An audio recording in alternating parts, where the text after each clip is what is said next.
Hello everyone, welcome back to my channel. WBJE का exam खत्म हो गया। कुछ ही दिनों में हमारे रिजल्ट आने वाले हैं। एज एक्सपेक्टेड जून के एंड तक रिजल्ट आ जाएगा। बट करंट मोमेंट पे मैक्सिमम कैंडिडेट को पता चल गया होगा कि वो कितना स्कोर कर रहे हैं WBJE में और कितना उनका रैंक आने वाला है। मैक्सिमम पता चल जाता है। आज के टाइम पे बहुत सारे कॉलेज प्रिडिक्टर टाइप की एप्स हैं, वेबसाइट है जहां पे हम अपनी मार्क्स, एक्सपेक्टेड मार्क्स डाल के पता कर पाते हैं कि हमारा रैंक कितना आ रहा होगा। जिन कैंडिडेट्स के रैंक अबव 15,000 आ रहे हैं, वैसे कैंडिडेट जिनका एक्सपेक्टेड रैंक 15,000 के अबव आ रहा है, उनके माइंड में एक सवाल ओरिजिनेट हो रहा होगा कि इस रैंक पे मुझे कौन सा कॉलेज मिल रहा होगा। 15,000, 16,000, 17,000, 20,000, 30,000, 50,000 रैंक पे हमें कौन सा कॉलेज मिल रहा होगा, या कौन से कॉलेज हमें मिल सकते हैं, कौन से बेस्ट प्राइवेट कॉलेज हमें मिल सकते हैं। ये सवाल तुम्हारे मन में ऑब्वियस होगा। इसी सवाल का आंसर करने के लिए मैं इस वीडियो को बना रहा हूं। आज के वीडियो में मैं from 15,000 to 80,000 rank 15,000 to 80,000 rank वाले कैंडिडेट को बताऊंगा कि उनके लिए बेस्ट कॉलेज कौन सा रहने वाला है। इस रैंक में जो भी स्टूडेंट फॉल करते हैं फ्रॉम 15,000 टू 80,000, उन कैंडिडेट्स के लिए कौन सा कॉलेज बेस्ट रहने वाला है और कौन सी ब्रांच उन्हें प्रेफर करनी चाहिए। तो विदाउट वेस्टिंग टाइम वीडियो को स्टार्ट करते हैं। वीडियो में आगे कुछ भी बोलूं उससे पहले एक इंपॉर्टेंट अनाउंसमेंट। अगर तुमने सोचा है कि तुम ड्रॉप लेके WBJE की प्रिपरेशन करोगे, ड्रॉप ईयर को तुम नहीं चाहते कि रेगुलर ईयर की तरह रिपीट हो, या रेगुलर ईयर में जो भी तुम्हारे परफॉर्मेंस थे वो रिपीट हो ड्रॉप ईयर में, तो तुम्हें ड्रॉप ईयर को बहुत स्पेसिफिक, बहुत स्ट्रेटेजिकल वे में हैंडल करना पड़ेगा। और ये तुम कोचिंग जाके, टीचर से पढ़ के, ट्यूशन अटेंड करके नहीं कर सकते हो। इसमें तुम्हें चाहिए day to day guidance, personalise strategy, personalise plan. तब जाके तुम सक्सेसफुल हो सकते हो अपने ड्रॉप ईयर में। नहीं तो मैक्सिमम कैंडिडेट का जैसा रेगुलर ईयर में रिजल्ट आता है, एग्जैक्टली वही रिपीट होता है ड्रॉप ईयर में, या उससे भी खराब रिजल्ट आता है ड्रॉप ईयर में। तो अगर तुम अपने ड्रॉप ईयर को सेव करना चाहते हो, अगर तुम चाहते हो कि ड्रॉप ईयर में तुम्हारे लिए एक जादवपुर का student day to day basis पे प्लान बनाए, कलकत्ता यूनिवर्सिटी का स्टूडेंट तुम्हारे लिए डे टू डे बेसिस पे प्लान बनाए, तो फिर तुम्हें क्या करना है, तुम्हें मेरे वेबसाइट www.mentorshala.com पे जाना है, एज अ स्टूडेंट रजिस्टर करना है। वहां पे मल्टीपल WBJE के मेंटर हैं। कोई जादवपुर से है, कोई कलकत्ता यूनिवर्सिटी से है, कोई जलपाईगुड़ी से, मल्टीपल प्राइवेट कॉलेजेस के, टॉप कॉलेजेस के मेंटर वहां पे पढ़े हुए हैं। उनसे तुम्हें रेगुलर गाइडेंस मिलेगी, वो तुम्हें रेगुलर टारगेट रिकमेंड करेंगे, वो तुम्हें हर दिन स्क्रीनिंग करेंगे, वो तुम्हें बताएंगे कि कैसे तुम जादवपुर पहुंच सकते हो, कैसे तुम कलकत्ता यूनिवर्सिटी पहुंच सकते हो। तो अगर ड्रॉप ईयर में तुम्हारा टारगेट जादवपुर, कलकत्ता यूनिवर्सिटी या कोई सा भी गवर्नमेंट कॉलेज है, तो नीचे दिए हुए वेबसाइट पे जाओ, रजिस्टर करो और जल्द से जल्द इस मेंटरशिप में ऑन बोर्ड हो जाओ। मेंटरशिप की फीस बहुत मिनिमम है, बहुत मिनिमम 1,999 फीस है। 999 for 1 year, 2,999 for 1 year, 3,999 for 1 year. और ये प्राइस इसलिए वैरी कर रही है क्योंकि जैसे जैसे प्राइस बढ़ता चला जाएगा वैसे वैसे फीचर्स भी ऐड ऑन होते चले जाएंगे।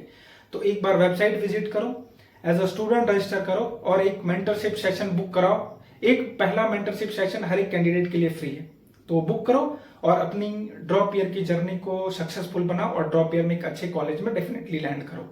तो वेबसाइट का लिंक मैं डिस्क्रिप्शन में डाल दूंगा। अब आता हूं अपने टॉपिक पे। 15,000 से 80,000 के रैंक पे कौन सा बेस्ट कॉलेज मिल रहा होगा। सबसे पहले बात तो ये सवाल ही यूजलेस है, क्योंकि 15,000 से 80,000 में बेस्ट की ऑप्शन बचती कहां है। अंडर 10,000 के बाद तो वो कॉलेजेस ही नहीं है जहां पे तुम एडमिशन ले सको, जहां पे जिस कॉलेज में एडमिशन लेके तुम्हारा लाइफ सिक्योर हो जाए। तो सबसे पहला ये सवाल करना अपने आप से बंद कर दो कि मेरी रैंक 50,000 है, मुझे बेस्ट कौन सा कॉलेज मिल रहा होगा।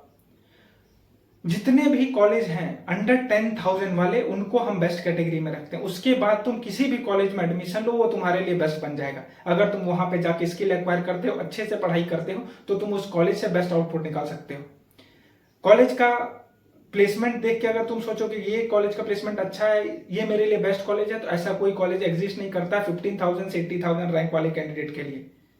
कुछ यूट्यूबर तुम्हें बताएंगे ये 4 कॉलेजेस बेस्ट हैं, ये 4 कॉलेज के ये ब्रांचेस बेस्ट हैं, but according to my recommendation under 10,000 के बाद कोई सा भी कॉलेज मिल रहा है वो वर्स्ट नहीं है या वो बेस्ट नहीं है। फिर वहां पे तुम जाओ, पैसा कम लगेगा, इंजीनियरिंग करो, अच्छे से स्किल एक्वायर करो, तुम्हारा प्लेसमेंट हो जाएगा। बेस्ट मत ढूंढना। 15,000 से 80,000 रैंक पे बेस्ट ढूंढना ही गलत ऑप्शन है तुम्हारे लिए।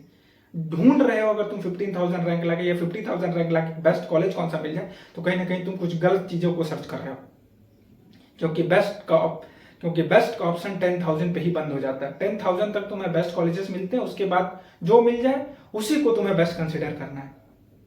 4 साल वहां से इंजीनियरिंग करनी है, स्किल एक्वायर करनी है, कोडिंग करनी है, अच्छे से इंटर्नशिप्स करनी है, मल्टीपल प्रोजेक्ट्स करने, इन 4 चीजों को तुम किसी भी कॉलेज में कर लोगे तो तुम्हारा प्लेसमेंट गारंटीड है।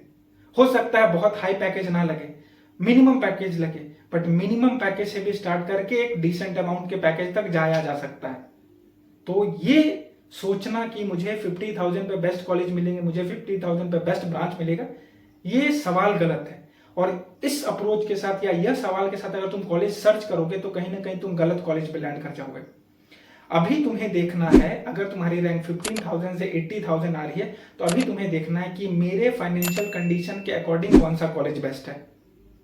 तुम्हारे रैंक के अकॉर्डिंग अब कॉलेज नहीं डिसाइड होगा, तुम्हारे फाइनेंशियल कंडीशन के अकॉर्डिंग रैंक कॉलेज डिसाइड होगा। अगर तुम्हारे पेरेंट्स फाइनेंशियली अच्छे हैं तो एक अच्छे प्राइवेट कॉलेज में चले जाओ। अगर तुम्हारे पेरेंट्स की फाइनेंशियल कंडीशन उतनी अच्छी नहीं है तो मिड लेवल का, एक लो लेवल का प्राइवेट कॉलेज सर्च करो जहां पे 8 लाख 9 लाख या 6 लाख में इंजीनियरिंग हो जाए। ये बातें समझ में आ रही? बेस्ट का सर्च अब तुम्हारे फाइनेंशियल कंडीशन पे होगा, ना कि तुम्हारे रैंक पे होगा। 10,000 तक हम बेस्ट और वर्स्ट का ऑप्शन ढूंढते हैं, अबव 50,000 से लेके 80,000 तक हम फाइनेंशियल कंडीशन के बेसिस पे अपने कॉलेज का डिसीजन बनाते हैं, और यही बेस्ट डिसीजन होता है। क्योंकि अब तुम किसी भी कॉलेज में जाओगे वहां कंप्लीटली डिपेंड करेगा कि तुम कैसे हो, तुम कितना मेहनत कर रहे हो, तुम कितना मेहनत पुट ऑन कर रहे हो, तुम कितना स्किल एक्वायर कर रहे हो, उसके बेसिस पे तुम्हारा डिसीजन होगा। तो फिर क्यों हम किसी कॉलेज को बेस्ट बोले या किसी कॉलेज को वर्स्ट बोले? 4 प्लेसमेंट की फोटोज देख लेने थे, 4 प्लेसमेंट की बातें सुन लेने से ये कॉलेज का प्लेसमेंट इस साल अच्छा किया, उससे कोई फर्क नहीं पड़ता। 90-80 का कोई प्लेसमेंट दिखा देगा, 90-80 में एक कैंडिडेट को 25 लाख का पैकेज लगा था, वो हाईएस्ट पैकेज था, वो देख के हम किसी भी प्राइवेट कॉलेज में चले गए, तो ये कहीं ना कहीं हमारे लिए एक लाइफ का गलत डिसीजन हो सकता है। तो 15,000 से लेके 80,000 रैंक वाले कैंडिडेट को यही बोलूंगा, अपने पेरेंट्स की फाइनेंशियल कंडीशन देखो और उसके बेसिस पे कॉलेज का डिसीजन बनाओ। अब कॉलेज तुम्हारे लिए कुछ भी नहीं करेगा, करना तुम्हें मेहनत करनी है, तुम्हें स्किल एक्वायर करनी है, तुम्हें इंटर्नशिप करनी है। तुम ये 4 चीजें किसी भी कॉलेज में करोगे, कोई सा भी कॉलेज हो, किसी भी कॉलेज में जाके स्किल एक्वायर करोगे, इंटर्नशिप करोगे, प्रोजेक्ट करोगे, तुम्हारा प्लेसमेंट लग जाएगा। ऑन कैंपस लगे या ना लगे, ऑफ कैंपस डेफिनेटली लग जाएगा। क्लियर है? तो बेस्ट का ऑप्शन नहीं, फाइनेंशियली बेस्ट कौन सा कॉलेज होगा वो हमें डिसाइड करना है। क्लियर? थोड़ी बात कर लेता हूं ब्रांच की, कौन सी ब्रांच हमें लेनी चाहिए। मैक्सिमम लोगों का रहता है कि मैं प्राइवेट जा रहा हूं तो मैं सीएससी लूंगा, बट प्रॉब्लम क्या है सीएससी के साथ कि सीएससी बाकी ब्रांच से और कॉम्पिटिटिव है। मैक्सिमम कैंडिडेट सीएससी लेते हैं इंस्पाइट ऑफ नोइंग दैट कि सीएससी इज डिफिकल्ट। सारे कैंडिडेट का प्लेसमेंट नहीं लगता है सीएससी में, सारे कैंडिडेट अच्छे नहीं होते कोडिंग में, सारे कैंडिडेट नहीं एक्वायर कर पाते स्किल, क्योंकि मैथ्स और कोडिंग बोथ आर इक्वल। तो जिनकी मैथ्स अच्छी नहीं रहती वो भी सीएससी ले लेते हैं, तो वो सीएससी में फंस जाते हैं, सीएससी के ट्रैप में। तो सीएससी तभी लेना जब तुम्हारी मैथ्स अच्छी है, तुम कोडिंग पे टाइम दे सकते हो, या कभी तुमने कंप्यूटर से रिलेटेड सी प्रोग्रामिंग कभी पढ़ा हो, तभी सीएससी के लिए ऑप्ट करो। नहीं तो सिविल ले सकते हो, मैकेनिकल ले सकते हो। सिविल मैकेनिकल में क्या है कि प्राइवेट जॉब्स कम है बट गवर्नमेंट जॉब्स बहुत ज्यादा है। तुम्हारे स्टेट में गवर्नमेंट की वैकेंसीज आएगी सिविल में, मैकेनिकल में, इलेक्ट्रिकल में, तो वहां पे तुम अगर वैकेंसी मतलब एग्जाम क्रैक कर लिया तो तुम्हारा डायरेक्ट गवर्नमेंट जॉब लग जाएगा। गेट के थ्रू तुम अच्छा कर सकते हो कोर ब्रांचेस को लेके। तो ब्लाइंडली सीएससी मत लेना। सीएससी उन्हें ही लेना चाहिए जिनकी थोड़ी कोडिंग अच्छी है या फिर उनके मैथ्स अच्छे हैं। जिनके भी कैंडिडेट का मैथ्स अच्छा नहीं है उसको मैं हाथ जोड़ के रिक्वेस्ट करता हूं कि भाई प्लीज सीएससी मत ले। हेडलाइन न्यूज़पेपर के हेडलाइंस देखने से, बिलबोर्ड्स देखने से हम सीएससी की ओर अट्रैक्टेड हो जाते हैं, बट हम जब सीएससी पढ़ाई करना स्टार्ट करते हैं तो हमें डिफिकल्ट लगने लगता है, और एट द एंड सीएससी लेने के बाद बहुत सारे ऑप्शंस तुम्हारे लाइफ में कम हो जाएंगे। तुम बहुत सारे गवर्नमेंट सेक्टर में नहीं जा सकते हो, गवर्नमेंट इंजीनियरिंग सेक्टर में तुम्हारे लिए पॉसिबिलिटी कम हो जाएगी। जो तुम्हारे लिए ऑप्शन रहेगा वो आईटी सेक्टर है, और आईटी सेक्टर बहुत कॉम्पिटिटिव होता चला जा रहा है। जैसे जैसे एआई और ग्रो करेगा, आईटी सेक्टर सबसे डिफिकल्ट हो जाएगा जॉब के लिए, बहुत कंपटीशन रहेगी। तो वहां पे जो टॉप नॉच होंगे, जो क्रीम लेयर के स्टूडेंट होंगे, उन्हीं का सिलेक्शन होने वाला है। तो सीएससी को अवॉइड करना है। अगर हमारी मैथ्स अच्छी नहीं है, हम कोडिंग नहीं कर सकते, इंटेलेक्चुअल थिंकिंग हमारी उतनी अच्छी नहीं है, तो हम सीएससी अवॉइड करेंगे। उसके जगह पे कोर ब्रांच लेंगे। कोर ब्रांच लेके हम गवर्नमेंट जॉब की तैयारी करेंगे, गवर्नमेंट वैकेंसीज का वेट करेंगे, गेट की प्रिपरेशन करेंगे। बहुत सारे ऑप्शन है। क्लियर है? कॉलेज मैंने बता दिया, ब्रांच कैसे डिसाइड करना, ब्रांच कौन सी लेनी है, ये भी मैंने बता दिया। इसके बाद भी अगर तुम्हारे साइड से कोई भी डाउट रह जाए, कमेंट सेक्शन में कमेंट करो। जो भी सवाल होगा उसका मैं आंसर दूंगा। अगर बहुत सारे एक ही टॉपिक से रिलेटेड सवाल होंगे तो मैं एक प्रॉपर वीडियो भी बनाऊंगा। तो एक कमेंट करना कि कौन सी वीडियो चाहिए, क्या कंफ्यूजन है तुम्हारे माइंड में, और क्या तुम्हारा पर्सनल डाउट है। ये 2 कमेंट तुम्हें करना है। इस वीडियो को यहीं पे एंड करते हैं। वीडियो अच्छी लगी तो वीडियो को लाइक कर लेना, चैनल बनाए तो चैनल को सब्सक्राइब कर लेना।